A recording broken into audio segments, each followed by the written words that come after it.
हमारे बड़ों ने किबला मुफ्ती आजम पाकिस्तान मुफ्ती मुनीबुर रहमान साहब ने गारंटी दी कि जब 50% तुम्हारे मामलात हल हो जाएंगे तो आप लोग यहां से धरना उठाकर वापस जामिया मस्जिद रहमतुल्लिल आलमीन में जाएंगे और इंशाअल्लाह अज़ीज उर्स से पहले किबला कायदे मिल्लत इस्लामिया अल्लामा हाफिज साद हुसैन रजवी साहब तशरीफ लाएंगे और उर्स में हमारे साथ शामिल होंगे इंशाअल्लाह।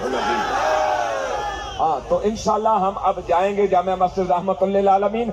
हम घरों को नहीं जाएंगे, जामिया मस्जिद रहमतुल्लिल आलमीन जाएंगे, कायदे मोहतरम तशरीफ लाएंगे और कायदे मिल्लत इस्लामिया हजरत अल्लामा हाफिज खादिम हुसैन रजवी साहब रहमतुल्लाह अलैह आपका उर्से मुबारक होगा, उसमें कायदे मोहतरम भी इंशाअल्लाह अज़ीज रब की रहमत से हमारे साथ होंगे। तो अब सलाम होगा, दुआ होगी, सब लोग जामिया मस्जिद रहमतुल्लिल आलमीन को जाए।